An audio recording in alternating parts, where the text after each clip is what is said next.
Hello and welcome to another episode of EBC Sports International. I'm your host, Jolty Horvath, coming to you from Vancouver, BC, Canada. Thanks for joining us this week. We have an action-packed episode for you, so we're going to jump right in and introduce all of our panelists for today. First up, we have Michael Hudson from Seattle, Washington.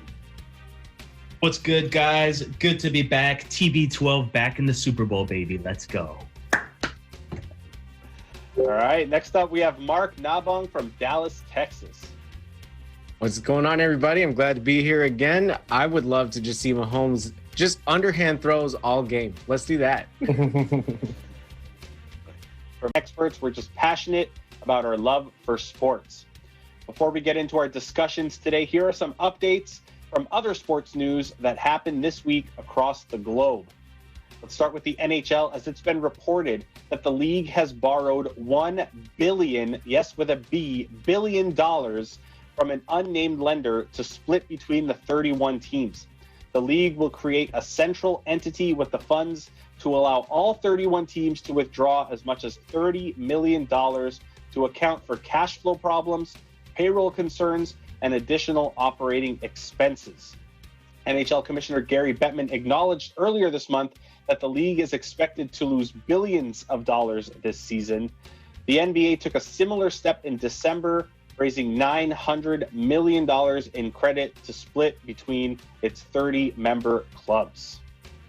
Now we'll move on to EJ, who has some good news from the Washington football team. EJ? Yeah, so although there are only two teams standing at this point of the NFL season, Washington football team head coach Ron Rivera has done nothing but win this week. Ron Rivera was named the NFC Coach of the Year by the NFL 101 committee. Rivera navigated the Washington football team from bottom to top of the NFC East, all while receiving 7 weeks of proton radiation and chemotherapy to treat his cancer during his first year as head coach for Washington. This is the third time Rivera has received this honor and joins Hall of Fame coaches Joe Gibbs and George Allen as the only coaches to win the award for Washington. And yet, above all this, his family announced that Ron Rivera has defeated his cancer. That's right. After his checkup on Thursday, the doctors declared Riverboat Ron cancer-free. What a season for Rivera, who was diagnosed with squamous cell carcinoma back in August, received his final treatment in October, led Washington to their first division title since 2015, then was declared cancer-free yesterday. Rivera went on to social media to thank everyone for their support and said that their encouragement is what made a difference in his treatment and recovery. Congratulations, Ron Rivera. Your fighting spirit is truly inspirational, both on and off the field. Back to you, Zolty. Thanks, EJ. Now we'll jump over to Seattle with Mike and some news from Major League Baseball. Mike? Thanks, Jolty. So big news from one of the top athletes ever to come out of the city of Seattle. So on Friday, MLB Commissioner Rob Manfred announced that Ken Griffey Jr., a.k.a. The Kid, has been named as a senior advisor to the commissioner. Ken Griffey Jr. is most known for hitting home runs as a Seattle Mariner throughout his majority of his career. And he's going to be basically focusing on baseball operations, youth development, and improving diversity across all levels of baseball. And this is a quote from the MLB commissioner. "We are thrilled that Ken will represent Major League Baseball on some of our sport's most important stages alongside our current and future stars. We welcome the perspective and insights that Ken gained as an historic player, as a parent, and as someone who has spent his life in and around our great game. So Griffey will also serve as an ambassador for MLB and youth baseball initiatives and as its special events, such as the All-Star Game and its festivities, as well as the postseason." This couldn't have been a better hire for the MLB simply because Griffey is one of those household biggest names the game has ever seen, and he will definitely be an amazing ambassador when it comes to spreading the game as well as attracting more and more talent. Back to you, Z. Thanks, Mike. And lastly, we'll throw it to Ben with some news from the PBA. All right, from the Philippine Basketball Association, from his Gilas stint, CJ Perez is no longer heading back to Terra Firma, but is joining to his new team, San Miguel. Reliable sources said management of Terra Firma and San Miguel have reached a trade agreement where the Colombian Autocar Corporation is dealing Perez in exchange for Jello Alulino, Matt Ganuelas-Rosser, Russell Escoto, and SMB's first pick in the coming draft. The big trade, however, is still subject to the approval of the PBA Trade Committee. That's all for me for now, Zolti. Thanks, Ben. That's all the updates we have for you. We'll be right back to kick off our topics with some NBA after a quick break. Don't go anywhere.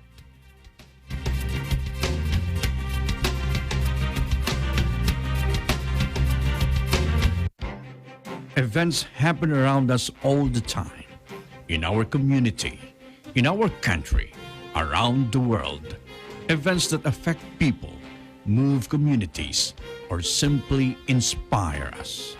Interesting events that people need to know. In these interesting times, we continue to be a competent partner in delivering news about these events. Fast, accurate, balanced. Eagle News, because we live in interesting times.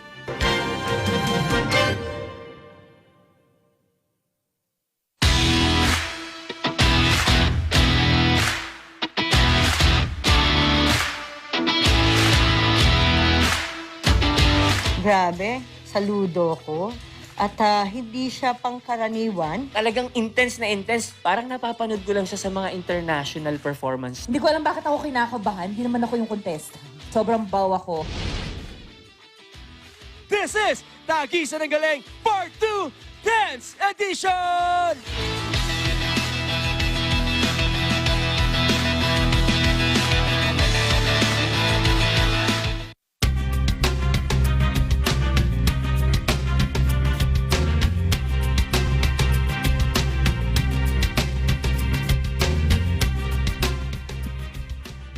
Welcome back, everyone. Thanks for sticking with us. The ever-changing landscape of the NBA can get confusing sometimes, but one thing will always remain certain. There will always be a player frustrated with their current situation. Most notably at the moment, it is Washington Wizards star Bradley Beal. The Wizards are off to a 3-12 start and have lost 4 straight, including tonight, after 6 straight postponed games. And when Beal was asked if he was frustrated, he responded with, "Is the sky blue?" EJ, you know I'm going to start with you, our resident Wizards fan. What's going wrong with this team?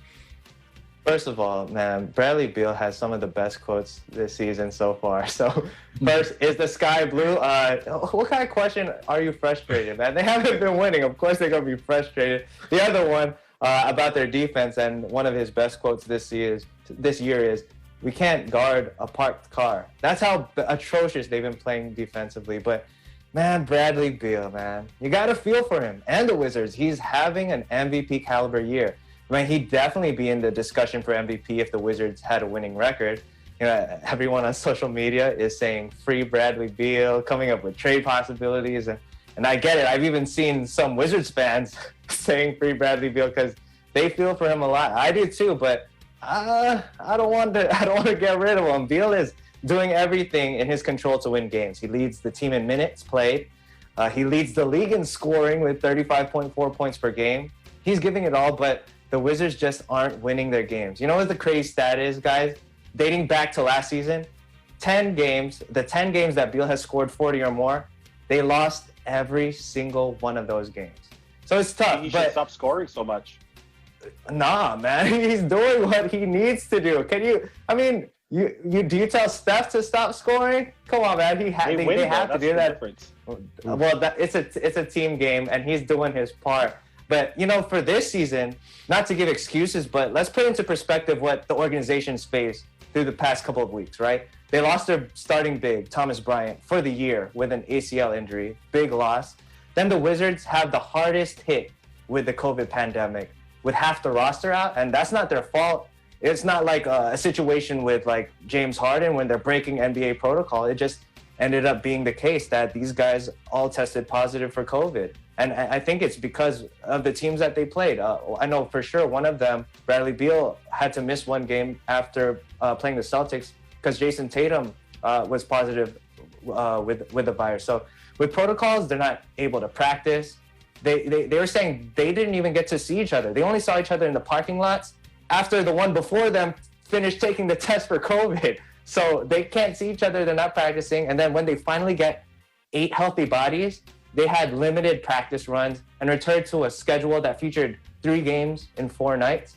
Man, I mean, that's without the proper conditioning, without practice, and with a literal minimum of players they need in order to play. And with that situation alone, guys, I'm pretty sure we'd all agree to this, that puts the team in a bad spot and a high risk for injury. We talk about this all the time because of the short preseason and even in the NFL. And now there was some good news. I think 3 players returned back from safety and health protocols tonight.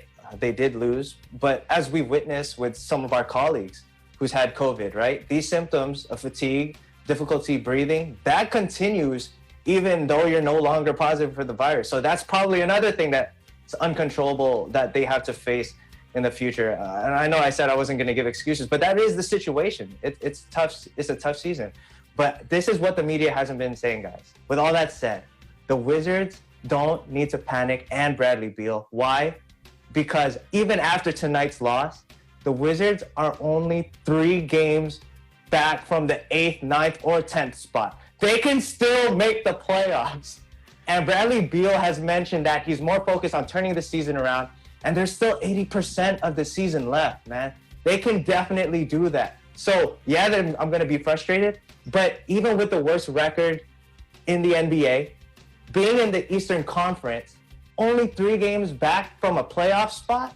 I mean, the Timberwolves, who has the second worst, are 5 or 8 games back from in the Western Conference. So Wizards, they still got the chance, man. And I don't think people are focusing on that. These guys have the personnel, but with the situation with COVID and everything, it's just been difficult. So I'll leave the floor with you guys to see what you guys can say to that. All right, let's move on to Mike then. What do you say to that? Well, I can't fail to mention, I loved how we saw the 7 stages of grief from EJ there. I mean, we had denial. Just in that denial. one. We had anger. We saw it all, man. We saw acceptance as well. But the biggest thing that came away was the positivity, and I love that. Right. I felt like EJ hit everything on the head. I think the main thing for me, from my perspective, is that, dude, I mean, playing sports, practice is everything. I think that when these guys only practice, I think it was last week, it was the first time ever they practiced like 2 days in a row or something like that. After 6 days of postponed games, right? Yeah, That's exactly. Insane. So I mean, like, when you don't have that continuity together, even with Westbrook being as great as he is going there, I mean, when you don't have that chemistry together, I mean, things are bound to happen, and it just sucks because so many unfortunate things have happened to them. Obviously, the bright side is that they're only 3 games out of the 8th, 9th, and 10th spot. And knowing the NBA, 1, it's such a long season, and 2, you can get on fire at any time. And I think that with the Wizards' talent and what they have, especially with Bradley Beal, if he stays, they can catch fire at any time, especially playing in the East. What I will say is that I would, if I was Bradley Beal,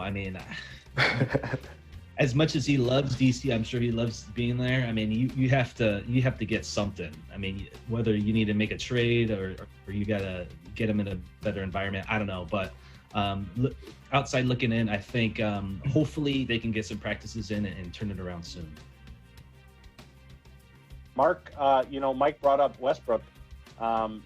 Is the Westbrook trade failing the Washington Wizards, and should Bradley Beal be demanding a trade? What are your thoughts? I don't think it's failed. I don't think it's failed. I think it's still a work in progress. I mean, like EJ said earlier, they haven't had practice together. They didn't see each other for a week in the middle of a season, and they had 6 games that they missed. I think they need to get in the lab together, and they need to work on their chemistry, and they need to play together. All of OKC loved Westbrook.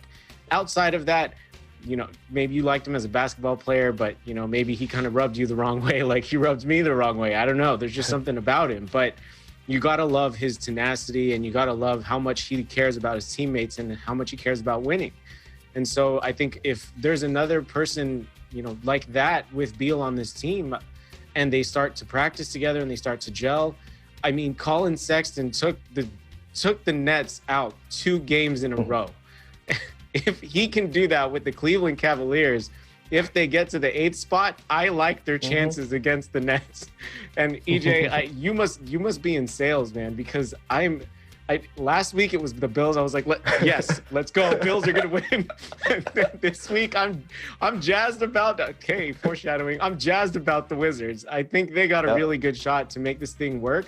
And I want to see it work. I would love to see Beal and Westbrook be a good teammate for once and just have things work out for them. You know, there's reports coming out of the Bay Area this week about Steph Curry and that he should be demanding a trade for Beal.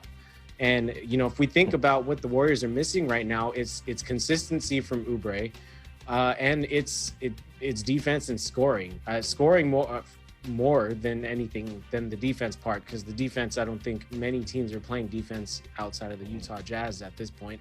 But you put a Beal on the Warriors and you pair him up with Wiggins and Green and Steph, all of a sudden Klay Thompson's scoring is back. His defense is not, but now you have that void of scoring, and who knows what that could lead to. But outside of the Warriors, you know, I was trying to figure out other teams that he might be a good fit for, you know, to pick up a Beal. And, you know, two teams that kind of came up was the Clippers. The Clippers would be a great landing spot if that, you know, that led to a trade. And then the other one is the Bucks. You know, the Bucks' failure in the postseason so far has been Giannis's outside shooting. If he can't get to the rim, he's not very effective. So if he had somebody out there like a Beal who can drop 40 night in and night out, you know, that might be a great opportunity for them to pick up a Bradley Beal caliber player. So who knows what the trade situation. It sounds like they're not even going to entertain any trades, but you know, it's like selling the farm before your chickens lay an egg. You can't do that. You gotta see the product that you're given first, and make the assessments and then make the corrections. All right, Ben, we'll move on to you. Can they turn it around this season? Well, I think first, Bradley Beal's frustration comes from him coming to the game, doing what he's best, scoring 35 a night, and then still lose. I think if you look at, we look at Paul Pierce, he had the same circumstances before. I think they need to reevaluate the team's chemistry. Also Bradley Beal should continue to stay with the team. He wants to continue with the team. That's why he signed that contract. But the thing is, he's frustrated because his performance and still lose every night, every game, and having the worst record in the NBA right now. I think the coach should also think of what's best for the team, the chemistry, and if not, if it continues, the management should change the coach. I think at this point, Beal would have to stick with the team, and other players should also do their best to win a game. And that's for me. All right, so we'll move on. Sticking with the NBA, though, the Utah Jazz, flip side of the Washington Wizards. The Jazz have now won 10 straight games and move into first place in the West, ahead of the Clippers and Lakers. Mark, is this team the real deal? I think they are. I think they're the real deal, and I want to hear what EJ says because he might sway me on this one. But you know, going back to last year's playoffs, it should have been the Utah Jazz and the Lakers in that conference finals. Denver went on a crazy run and came back, and you know, even if they do make it to that conference finals, I still think we end up with the same exact result: the Lakers winning the championship. Shout out Ken and the Lakers. But this Jazz team definitely has their fan base jazzed. The Utah Jazz, here are some stats, right? The Utah Jazz, they're attempting 41.9 three-point attempts, and it's good enough for third in the league. However, they're first in the league on three-pointers made, and they're second in the league on three-point percentage, which means that they're shooting a lot of them, but they're also hitting them also. I would think that Donovan Mitchell would be in the top three-point shooters on the team. He's number 4. The other 3 are Joe Ingles, of course, Royce O'Neal, and Mike Conley. All are over 41% from 3, with Joe and Royce hitting over 44%. Talk about a Utah Splash Brothers situation. The thing that I always say on the show, though, is that defense wins championships, right? So each win on this streak during this whole streak has one thing in common, and that's their defense. They're not the best in the league, but they're really, really close to being so. They're number 2 in opponent field goal percentage, number 6 in opponent three-point percentage. They lead the league. They're the league leaders in rebounding, and they're 6th in blocks. Obviously, Rudy Gobert plays a huge part of that. And there's so many more stats that really make this team so intriguing. And I really nerded out kind of going through Basketball Reference, looking all of this up. But the one thing that really stood out to me outside of the obvious ones was Royce O'Neal. He's taken some really nice strides in his career, and it looks like he's making the most of his minutes, especially in this season. This year, obviously, still a very small sample size, and he's shooting about the same volume as some of the other scoring options on the team that's not Donovan Mitchell. But when the ball does come to him, he's shooting, like I said earlier, about 45% from 3 and almost 50% from the field overall. Last year, he was averaging 37% from 3 and 43% overall. That's an insane 5 to 6% increase in shooting efficiency in 1 year. Again, small sample size, but he's definitely got to be someone you look at as one of the reasons for their hot start. Awesome. Ben, you brought them up at the very beginning during the intros. What do you think of this team? Impressively, the Jazz now sit at the top of the Western Conference with the best record in the entire NBA, 14-4. They started 4-4 in their first game, but turned around and won 10 straight games. I would like to give credit to Rudy Gobert and Donovan Mitchell, who has carried the team right now, and they're on a mission. Gobert and the Jazz certainly look like they're on a mission offensively. They are second best in three-point shooting team in the entire league with .39, 397, which is a huge advantage in the NBA right now. On the defensive end, they look as also good as the 3rd best defensive rating in the league. Additionally, the Jazz is one of the best rebounding teams as well. And these things are the recipe for a successful team who wants to be in the finals. I think they're on the right track, and certainly this is my team to root for. And I hope that Ken's Lakers would be afraid of the Jazz, and hopefully no jinx for this team. And they're on track, and really happy with the way they're performing. Of course, last year wasn't that great for Gobert, but now he's turning around, and this team is really on a mission. All right, you have about 20 seconds. EJ, what are your thoughts on this team? Man, I mean, I got no swaying for you, Mark. You're right on it, right on this one. Utah, top 5 in both offensive and defensive ratings, and like you mentioned, that is the recipe for a winning championship caliber team. So the Wizards need to take up some pointers, that's for sure. I mean, hey, but if they could go again, if as long as the Wizards do get hot, they can be like the Utah Jazz and win 10 straight. February is a whole month. They have 15 games to do so. So hopefully February is going to be a good month for the Wizards, but Utah is the real deal, man. All right, Mike, I apologize. EJ took up your 20 seconds because he used 40. No worries. So after the break, we are going to enter the world of NFL to discuss last weekend's conference championships. Stick around. This is EBC Sports International.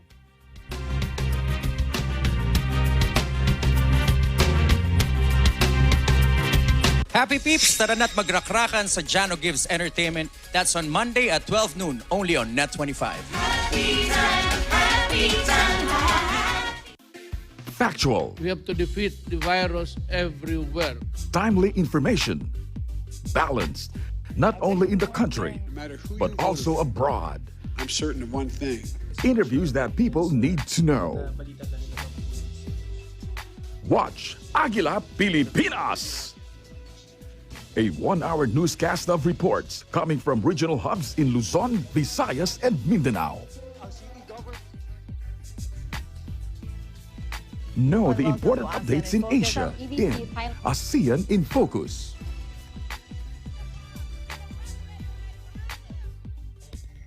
Track the latest stories in the provinces in Aguila Provincia. Tune into Mata ng Aguila, the evening primetime news program of Net25. Balanced and objective, Mata ng Aguila covers national and international issues, tackles news on business, health, science, and technology, entertainment, sports and human interest features, and current events. And Eagle News International delivers the latest global reports, impartial, accessible, and up-to-date. It brings to fore EBC's rich international scope and access to valuable information streams. Well, thank you to explain our health outdoor. Catch these programs on Net25. You can also watch our news programs through eaglenews.ph and Eagle News Facebook page and YouTube channel.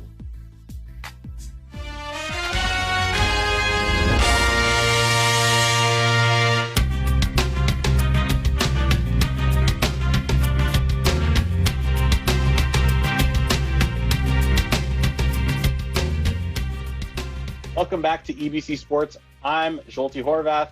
Now let's talk my favorite sport, some NFL. The AFC and NFC championship games are in the books and the Super Bowl is set. The Tampa Bay Buccaneers will host the Kansas City Chiefs in Super Bowl 55. But with that game still being over a week away, because this weekend was supposed to be the Pro Bowl, which was canceled due to COVID, let's talk about how those two teams earned their way there. The Bucs defeated the Packers in the NFC Championship game, and the Chiefs beat the Bills in the AFC Championship game. Michael, middle name Tom Brady Hudson. Let's start with you. What impressed you during these last weekend games? Oh man, oh man, oh man. What a day to be alive, everybody. I mean, where do I start? Obviously, I'm going to be talking about the Tampa Bay victory over the Green Bay Packers. I just think it's just my initial impressions. It's just amazing how, I mean, obviously you have a team, but it's just when one player can just totally change a culture of one organization and bring them to the heights to where they're at. I mean, you really don't really see that in the other sport. I mean, I would say LeBron is probably pretty close in doing that and achieving that type of. He had some help though. Yeah, he instills that type of confidence in his teammates. But Tom Brady, 43 years old, being able to lead the troops into Lambeau. It wasn't snowing as we thought it would be. It was pretty nice day actually. But to be able to play the way he did in the first half, I mean, I think that was probably easily his best first half in his entire career, especially the last play entering the last play before halftime, that bomb that he threw to Scotty Miller. I was very surprised at how, putrid the Green Bay Packers defense was. They had a lot of bad calls. I would not have played man-to-man on that play. Don't know why they weren't playing deep coverage zone. But, at the end of the day, Brady got it done. He was able to lead the troops without Antonio Brown.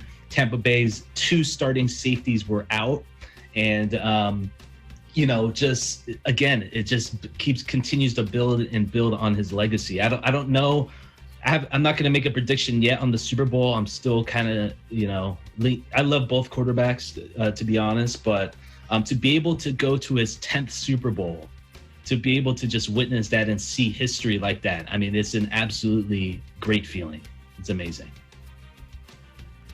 All right, we'll go over to Ben. Not sure how much you saw of these games over in the Philippines, but you got any thoughts?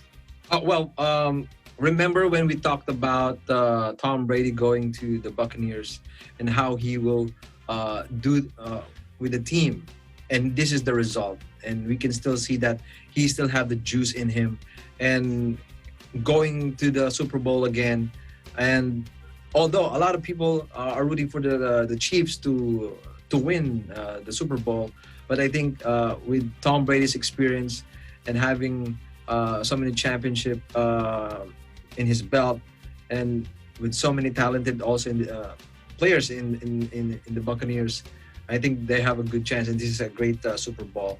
And that's I wish that Brady would win another ring for him, and before he retires, or if he still wants to play for another two more years. But I think with the result of the AFC and NFC over this past week, it was a lot of people were surprised about the results, and I think this is a great Super Bowl this year. All right, EJ, what are your thoughts? Man, I picked both wrong last week. Sorry, Mark. I swayed you for the Bills, and I really thought that they would put up a better fight, honestly, against Patrick Mahomes, or not a 100% Patrick Mahomes, but he looked pretty healthy to me that last game. So it's great to see. At least we got the best out of both teams, and Patrick Mahomes deservedly so. I always thought that they were going to make the Super Bowl in the beginning of the season. I was just rooting against them because I always root for the underdog, but it's going to be fun. It's going to be a fun Super Bowl. Unfortunately, I got the Packers wrong as well.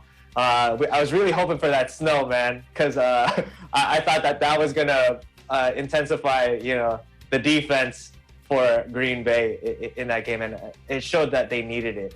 But 5-point loss, I mean, it was theirs. They could have won that. And if it weren't for that defensive call at the end of the first half, where Scotty Miller was able to got a perfect radio. Again, I'm going for the underdog, and I think that the Chiefs are the underdog because of the experience of Tom Brady.